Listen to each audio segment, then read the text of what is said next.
எல்லாருக்கும் வணக்கம். நான் உங்கள் டாக்டர் ஷர்மிகா. இன்றைக்கி நம்ம ரொம்ப முக்கியமான டாபிக் எஸ்பெஷலி ஃபார் லேடிஸ் என்ன அப்படின்னா கர்ப்பப்பை கட்டிகள் பற்றி தான் பார்க்க போகிறோம். Uterus fibroid. இந்த ஒரு யூட்ரஸ் ஃபைப்ராய்ட் நான் ஏன் கொண்டு வந்து பேசினேன்னா இன்றைக்கி நிறைய பேஷண்ட்ஸ் என்ன பார்த்தேன்னா 1 சென்டிமீட்டர் 2 சென்டிமீட்டர் கட்டி எனக்கு வந்துட்டு ஓவர் ஃப்ளோ பயங்கரமான ப்ளீடிங் ஆச்சுன்னு சொல்லிட்டு நான் யூட்ரஸையும் என்னோட சினைப்பை ஓவரீஸையும் நான் எடுத்துகிட்டு வந்துட்டேன்னு சொல்லும்போது நான் சொன்னேன் ஓவர் ஃப்ளோ ப்ளீடிங் ஆகிக்கிட்டே இருக்கு, அதனால அது ஒவ்வொரு மாதமும் எனக்கு வரும்போது எனக்கு இரிட்டேட் ஆகி அந்த ஒரு உறுப்பு மட்டும் இல்லாமல் இருந்ததுன்னா எனக்கு அந்த ஒரு கஷ்டத்தை நான் அனுபவிக்க மாட்டேன்ல அப்படின்னு சொல்லிட்டு நான் போய் எடுத்துட்டு வந்துட்டேன் அப்படின்னு சொல்லுவாங்க. இன்னொருத்தவங்க சொன்னது வந்துட்டு எனக்கு எக்ஸ்ட்ரீம் பெயின் சொன்னாங்க. பெயின் பயங்கரம் ரொம்ப ஜாஸ்தியா இருக்கு. ஆனா அவங்களோட ஸ்கேன் ரிப்போர்ட் பார்க்கும்போது நமக்கு 3 சென்டிமீட்டர்ஸ் ஆஃப் ஃபைப்ராய்ட் மட்டும் தான் இருந்தது. ஸோ இந்த மாதிரியான விஷயங்கள் சொல்லும்போது சரி இந்த மாதிரி எத்தனை பேர் சிம்டம்ஸை தாங்க முடியாமல் போய் நம்ம உறுப்பை எடுத்துட்டு வரோம் அப்படின்னு சொல்லிட்டு பார்த்துட்டு தான் இன்னைக்கு இந்த வீடியோ பத்தி பேசலாம் நான் வந்தேன். முதல்ல வந்துட்டு பெண்ணுக்கு எதுக்கு கர்ப்பப்பை? 3 விஷயம். ஒன்று பிரெக்னென்ட் ஆகுறதுக்கு, மாதம் பீரியட்ஸ் வர்றதுக்கு, அப்புறம் பாப்பா பெத்துக்கிறதுக்கு, சைல்டு பர்த்துக்கு. இந்த 3 விஷயத்துக்கு தான் கர்ப்பப்பை யூட்ரஸ் அப்படின்னு சொல்லிட்டு ஒரு விஷயம் நமக்கு இருக்கு. இந்த மாதிரி ஈஸ்ட்ரஜன் விஷயங்கள் எல்லாத்தையுமே வந்துட்டு ஓவரிஸ் ஈஸ்ட்ரஜனையும், பிட்யூட்டரி கிளாண்ட் வந்துட்டு ஆக்சிடோசனையும், கார்பஸ் லூட்டியம் ஒரு ஹார்மோன், பிளசண்டா ஒரு ஹார்மோன் சொல்லிட்டு மற்ற விஷயங்கள் ப்ரொடியூஸ் பண்ற ஹார்மோனை அதை எடுத்து அதை எப்படி ரியாக்ட் பண்றது அப்படிங்கிறது மட்டும் தான் நம்மளோட யூட்ரஸோட வேலையை தவிர்த்து இதோட வேலை வந்துட்டு ஒரு கரு உண்டாச்சுன்னா அந்த கருவை பெருசாக்கி வளர்த்து அதை வெளியே தள்ளுறது மட்டும் தான் நம்மளோட யூட்ரஸோட வேலை. நம்மளோட யூட்ரஸ்ல மேக்ஸிமம் வந்துட்டு 4 டைப் ஆஃப் கட்டிகள் வரும். மேக்ஸ் டு மேக்ஸ் வந்துட்டு இது ஒரு நான் கேன்சரஸா மட்டும் தான் வரும். கேன்சர் வந்துட்டு ரொம்ப ரொம்ப ரேர் கேஸ் சினாரியோ. உங்களுக்கு ஃபேமிலி ஹிஸ்டரி ஆஃப் கேன்சர் இருக்கு, சர்விக்கல் கேன்சர் இருக்கு, யூட்ரைன் கேன்சர் இருக்குன்னு சொன்னா மட்டும்தான் நமக்கு கேன்சர் வர்றதுக்கு கொஞ்சம் சான்சஸ் இருக்கே தவிர்த்து பேசிக்கா எனக்கு எங்க வீட்டுல யாருக்குமே இந்த பிரச்சனை இல்லை, எனக்கு தான் ஃபர்ஸ்ட் டைம் வந்திருக்குன்னு சொல்றவங்களுக்கு வந்துட்டு you don't have to worry at all. There are 4 types of யூட்ரஸ்ல இருக்கிற கட்டிகள். ஒன்று வந்துட்டு சப்மியூகோசல் அப்படின்னு சொல்லுவாங்க. அது வந்துட்டு உங்களோட யூட்ரஸ்க்குள்ள வரும், உங்களுக்கு கர்ப்பப்பைக்குள்ள வளருது. இன்ட்ராமியூரல் அப்படின்னு சொல்றது வந்துட்டு உங்களோட கர்ப்பப்பை வெளி சுவர்ல வந்துட்டு வளர்ந்துருக்கும் அந்த கட்டி. அடுத்து சப்சிரோசல் அப்படின்னு சொல்லுவாங்க. அது யூட்ரஸ்க்கு வெளிப்புறமா வளர்றது. இன்னொன்னு பெடங்க்லேட்டட். பெடங்க்லேட்டட் அப்படின்னா யூட்ரஸ்க்கு பக்கத்துல அட்டாச் ஆயிருக்கும் இந்த கட்டி. இந்த 4 கட்டிகள்ல வந்துட்டு நிறைய பேருக்கு வர கட்டிகள் வந்துட்டு சப்சிரோசலும் சப்மியூகோசலும் இன்ட்ராமியூரல் இந்த 3 தான் வரும். பெடங்க்லேட்டட் ரொம்ப ரொம்ப ரேர் கேஸ் சினாரியோல தான் வரும்னு வச்சுக்கோங்க. சரி, எனக்கு ஏன் வந்துட்டு யூட்ரஸ் வந்துட்டு ஃபைப்ராய்டு வருது ஃபர்ஸ்ட் அதை சொல்லுங்க. எனக்கு வந்துட்டு நான் திடீர்னு போய் ஸ்கேன்ல வயிறு வலின்னு போனேன், எனக்கு வந்துட்டு கர்ப்பப்பை கட்டிகள்னு சொல்லிட்டாங்க அப்படின்னு சொன்னீங்கன்னா கர்ப்பப்பை கட்டிகள் மற்றவங்க என்ன எப்படி சொன்னாலும் ஓகே தான். ஆனா ஆயுர்வேதால சித்தாலையும் தேர் இஸ் சர்டன் திங் அதையும் நான் சொல்றேன். அண்ட் ரீசன்ஸ் மெடிக்கல் ரிலேட்டட் ரீசன்ஸையும் நான் சொல்றேன் உங்களுக்கு. ஸோ மெடிக்கல் ரிலேட்டட் அப்படின்னா நம்ம ஃபுல்லா அதாவது பேசிக்கா எல்லா ரீசனும் பார்த்தோம் அப்படின்னா 6 மணிக்கு மேல உணவுகள் சாப்பிட்ற எல்லாத்துக்கும்லாம் வராது. 6 மணிக்கு மேல நம்ம வந்துட்டு ஓவரா இந்த ஃப்ரைடு ஃபுட்ஸ், மைதா, நைட் ஆனாலே நான் வந்துட்டு தயிர் சாப்பாடு மட்டும் தான் சாப்பிடுவேன். டைஜஷனுக்கு வந்துட்டு ரொம்ப கஷ்டப்படுற உணவுகள் வந்துட்டு லேட் நைட் ஃபார் எக்ஸாம்பிள் ஒரு 9:30 மணி 10 மணிக்கு நான் வந்துட்டு ஒரு எப்படி சொல்றது பரோட்டா சாப்பிட்டு தூங்கிடுவேன். டக்குன்னு பிரியாணி சாப்பிட்டு தூங்கிடுவேன். பிரியாணி சாப்பிட்டு ஒரு லெமன் சோடா குடிச்சு தூங்கிடுவேன். இல்லை நார்மலாவே நான் எப்போ வெளியே போய் சாப்பிட்டாலும் சரி, வீட்டில் சாப்பிட்டாலும் சரி, ஆஃப்டர் ஃபுட் வந்துட்டு நான் கண்டிப்பாக ஒரு ஐஸ்கிரீம் இல்லைன்னா ஒரு ஜில்லுன்னு ஒரு பண்டம் வந்துட்டு நான் கண்டிப்பாக எடுப்பேன்னு சொல்கிறவங்க. ஸோ இந்த மாதிரி டைஜஷனுக்கு ரொம்ப ரொம்ப ஹெவியான ஃபுட்டை சாப்பிட்ட உடனே தூங்குறவங்களுக்கு வந்துட்டு இந்த ஒரு விஷயம் வர்றதுக்கு வாய்ப்புகள் உண்டு. இன்டைஜஷன் ப்ராப்ளம் இருக்கும்போது நமக்கு மோஷன் பிரச்சனை வரும். அப்போ வந்துட்டு நம்ம எப்படி சொல்லியிருக்கேன், ஒரு நாளைக்கு இருமலம் அருநீர்னு சொல்லியிருக்கேன். 2 டைம் மோஷன் போகணும், 6 டைம்ஸ் வந்துட்டு யூரினேட் பண்ணணும்னு சொல்லியிருக்கேன். ஆனால் இந்த மாதிரி லேட் நைட் சாப்பிட்டு டக்குன்னு தூங்குறவங்களுக்கு வந்துட்டு ஒரு நாளைக்கு ஒரு டைம் கூட மோஷன் வராது. ஒரு 2 days once, 3 days once, 5 days once அப்படி தான் போவாங்க.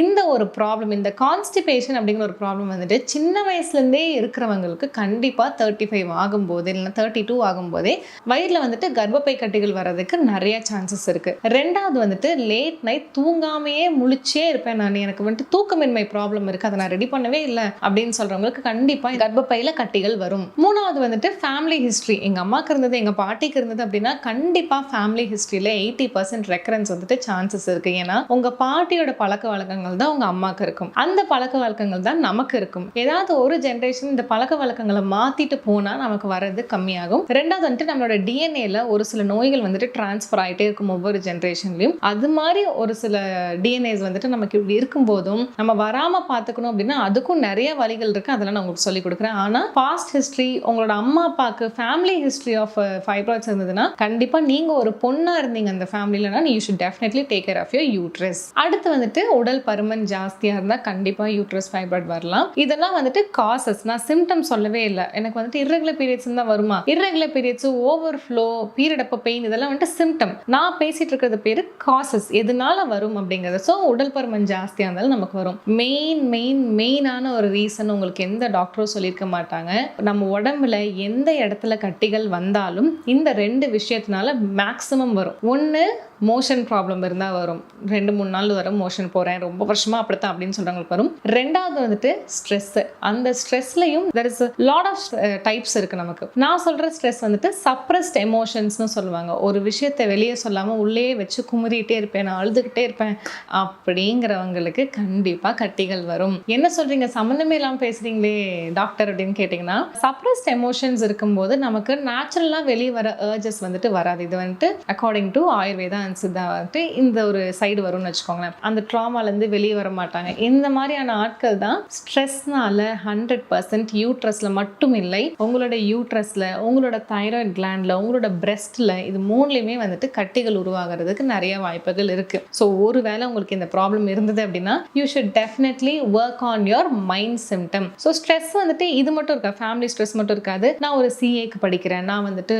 12th எக்ஸாம்ஸும் 10th எக்ஸாம்ஸும் பயங்கரமாக சீரியஸ் எடுத்து நான் ஃபர்ஸ்ட் ரேங்க் தான் வாங்குவேன், அதுக்கு நான் நைட்டும் பகலும் உட்காந்து படிப்பேன். இந்த மாதிரியான ஸ்ட்ரெஸ். டிஎன்பிஎஸ்சி எக்ஸாம் வந்துட்டு நான் நிறைய டைம் எழுதினேன், எல்லாமே ஃபெயிலியர் ஆயிடுச்சு. இந்த மாதிரியான ஸ்ட்ரெஸ். ஸோ ஸ்ட்ரெஸ்ஸில் வந்துட்டு எஸ்தர் இருந்தால் கூட நமக்கு இந்த ப்ராப்ளம் வரும். அதை நீங்கள் கண்டிப்பாக தெரிஞ்சுக்கணும். ஸோ ஒருவேளை நீங்கள் நம்ம ஹாஸ்பிட்டலுக்கே பேஷண்ட்டாக வரீங்க, நான் என்னோட ஃபைப்ராய்ட்ஸ்லாம் ரெடி பண்ணுறதுக்கு நான் ரெடியாக இருக்கேன் அப்படின்னு சொல்லிட்டு நீங்கள் வந்தாலும் you should work on your stress factors. Next symptoms என்னென்னலாம் இருக்கலாம். பீரியட்ல வந்துட்டு ஓவர்ஃப்ளோ, இந்த சிம்டம் 40க்கு மேலே 50க்கு மேலே தான் வருமா அப்படின்னா அப்படி வரவே வராது. ஏன்னா முன்னாடி தான் 50 years 45 yearsல வந்துட்டு யூட்ரைன் ஃபைப்ராய்ட் வந்துட்டு இருந்துச்சு. ஆனால் லேட்டஸ்ட்டாக எனக்கு வர எல்லாரும் கேஸும் வந்துட்டு 32 வயசு 30 வயசுல தான் யூட்ரஸ் ஃபைப்ராய்டோட வரீங்க. 22லலாம் வந்துட்டு 8 centimeters கட்டியோட வரீங்க. ஆஃப்டர் பிரெக்னன்சி கட்டியோட வரீங்க. I really don't know what stress you girls are going through. Symptoms அப்படின்னு பார்த்தோம் அப்படின்னா ரொம்ப அனிமிக் ஆயிருவீங்க. நீங்க வந்துட்டு ஏன் அனிமிக் ஆறீங்க, அதாவது ரத்தம் வந்துட்டு ரொம்ப கம்மியாயிரும் உங்க உடம்புல.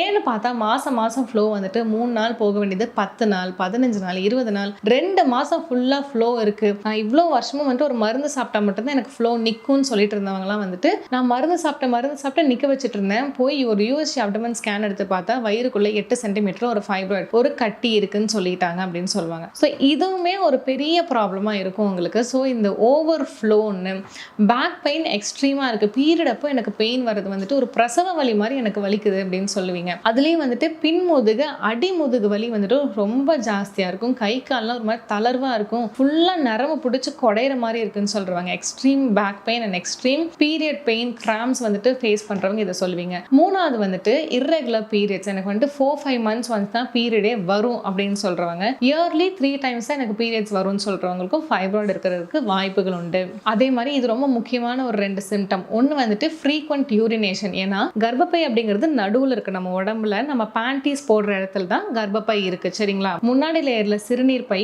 நடுவுல கர்ப்பப்பை, பின்னாடி வந்துட்டு நமக்கு நம்மளோட முதுகெலும்பு எல்லாமே இருக்கும். ஸோ முன்னாடி சிறுநீர் பை, இங்க கர்ப்பப்பையில் ஒரு 10 சென்டிமீட்டர் கட்டி இருக்குன்னா அது முன்னாடி இருக்கிற சிறுநீர் பையை போய் நல்லா அழுத்தும் போது உங்களால யூரின் வந்துட்டு அடக்கியே வைக்க முடியாது. கொஞ்சம் யூரின் வருதுன்னு சொன்னாலும் நம்ம இங்கிருந்து பாத்ரூமுக்கு போறதுக்குள்ள யூரின் வந்துட்டு லீக் ஆயிடும். ஸோ யூரினரி இன்கான்டினன்ஸ் அப்படின்னு சொல்றது, சிறுநீர் வந்துட்டு அடக்க முடியாத தன்மை வந்துட்டு இந்த கர்ப்பப்பையில கட்டிகள் இருந்தா வரும். அடுத்த முக்கியமான சிம்டம் வந்துட்டு மூட் ஸ்விங்ஸ். எதுக்கு கோவப்படுறோம், ஏன் கோவப்படுறோம், அதாவது கோவத்துல வந்துட்டு ஒரு ரேஞ்ச் இருக்கு, 1லேருந்து 10 வரைக்கும். இதே மாரி சின்ன சின்ன சிம்டம்ஸ் அப்படின்னு சொல்லி பார்த்தோம் அப்படின்னா தலை வலிக்கிறது, இடுப்பு வலிக்கிறது, பிரெக்னன்சி பிளான் பண்ணும்போது மிஸ்கேரேஜ் ஆகிட்டே இருக்கும். ஏன்னா பாப்பா வளர்ற இடத்துல நமக்கு கட்டி இருக்கும்போது கரு எங்க போய் தான் ஒட்டுறதுக்கு இடமே இல்லைன்னு சொல்லிட்டு ஒரு 3rd month 5th monthலாம் மிஸ்கேரேஜ் ஆகிட்டே இருக்கும். அதனால தான் நீங்கள் பிரெக்னன்சி பிளான் பண்ணுறீங்க அப்படின்னா பிரெக்னன்சி பிளான் பண்ணுறதுக்கு ஒரு 3 months முன்னாடி ஒரு அப்டமன் ஸ்கேன் எடுத்து பார்த்துக்கணும். ஸ்கேன் எடுத்து பார்த்துட்டு யூட்ரஸ் நல்லா நார்மலாக இருக்கான்னு பார்த்துட்டு பிரெக்னன்சி பிளான் பண்ணுறீங்க அப்படின்னா இன்னுமே ஒரு நல்ல விஷயமா இருக்கும். நம்ம பாட்டுக்கு ஏனோ தானு பிளான் பண்ணிட்டு யூட்ரஸ்குள்ளே கட்டி இருந்து அது 3வது மாதம் நமக்கு ஏதாவது மிஸ்கேரேஜ்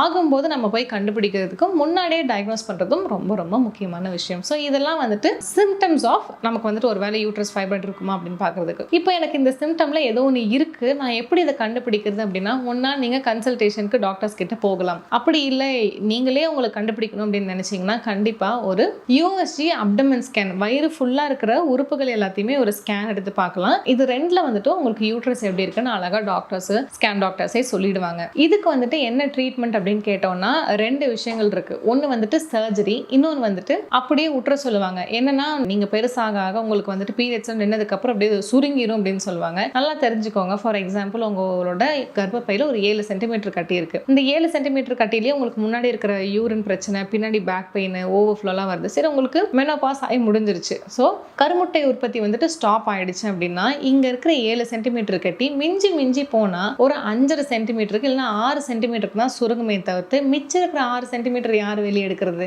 அது நம்ம பார்க்கணும் இல்லையா? ஸோ அப்படியே விடுறது வந்துட்டு ஒரு ஆப்ஷனா எடுத்துக்காதீங்க என்னைக்குமே. சர்ஜரி வந்துட்டு எப்போ நம்ம பண்ணணும் அப்படிங்கறத நான் நல்லா சொல்றேன், கேட்டுக்கோங்க. கட்டிகளோட சைஸுக்குன்னு ஒரு சில விஷயங்கள் இருக்கு. நம்மளோட யூட்ரஸோட சைஸ் 7 சென்டிமீட்டர். நம்மளோட யூட்ரஸ் இப்படிதான் இருக்கும், இந்த சைஸ்ல தான் இருக்கும், 7 சென்டிமீட்டர்னு வச்சுக்கோங்களேன். இதுக்குள்ள மல்டிபிள்னா 3, 4, 5 கட்டி இருக்குன்னு அர்த்தம். சரிங்களா? 3, 4 இல்லைன்னா 5 கட்டிகள் இருக்கும். ஃபார் எக்ஸாம்பிள் நம்ம ஒரு 4 கட்டி இருக்குன்னு வச்சுக்கலாம். இருக்கிறதுலே பெருசு 4 சென்டிமீட்டர்னு சொல்லிட்டாங்க. இந்த 7 சென்டிமீட்டர் யூட்ரஸ்ல 4 சென்டிமீட்டருக்கு ஒரு கட்டி இருக்கு. மிச்சம் இருக்கிற 2-3 கட்டி வந்துட்டு ஒரு சென்டிமீட்டர் போட்டாலும் 4 + 5 6 7 7 சென்டிமீட்டர் யூட்ரஸ்ல 7 சென்டிமீட்டருக்குமே கட்டி இருக்குன்னா யூட்ரஸ் ஃபுல்லாவே கட்டி இருக்குன்னு அர்த்தம். ஆனா ரெடி பண்றதுக்கு முன்னாடி இந்த 2 சென்டிமீட்டர் 3 சென்டிமீட்டர் ஓவர்ஃப்ளோ அதுன்னு சொல்லிட்டு போய் நான் யூட்ரஸையே எடுத்துட்டு வந்துட்டேன், அதை பண்ணாதீங்க. ரெண்டாவது என்னன்னா, நம்ம ஹாஸ்பிட்டல்ல you will receive the best opinion. முடியும்னா முடியும், முடியாதுன்னா முடியாதுங்கிற ஒரு பெஸ்ட் ஒப்பீனியன் நான் நிறைய பேருக்கு அந்த பெஸ்ட் ஒப்பீனியன் நானும் கொடுத்துருக்கேன், எங்களோட சீனியர் டாக்டர்ஸும் கொடுத்துருக்காங்க. எல்லாரும் என்ன சொல்லுவாங்கன்னா, எங்கெங்கேயோ போனோம், சும்மா ஒரு 3 மாசம் எடுங்க 5 மாசம் எடுங்கன்னு சொல்லிட்டு தான் சொல்லுவாங்க. ஆனா நீங்க முடியுமா முடியாதாங்கிறது வந்துட்டு ஒரு சின்ன கன்சல்டேஷன்லேயே சொல்லிடுறீங்க, ரொம்ப சந்தோஷம் அப்படின்னு சொல்லுவாங்க. அதுவும் பழைய ஸ்கேன்லாம் எடுத்துட்டு வந்தா நம்மளால எதுவும் பண்ண முடியாது. ரீசன்ட் ஸ்கேன் ஒரு 1 மாசம் 2 மாசத்துக்குள்ள எடுத்துட்டு வந்தாங்க அந்த ஸ்கேன் ரிப்போர்ட்னா நம்மளால ரெடி பண்ண முடியும். அப்படி இல்லைனாலும் நம்ம ஹாஸ்பிட்டலே ஸ்கேன் இருக்கு, நம்மளும் பார்த்துக்கலாம். ஸோ பெஸ்ட் ஒப்பீனியனும் வி ப்ரொவைட். நெக்ஸ்ட் வந்துட்டு இந்த மாதிரி யூட்ரஸ்லாம் கட்டிலாம் வந்துருச்சு, என்ன பண்ணா இது ரெடி ஆகும்?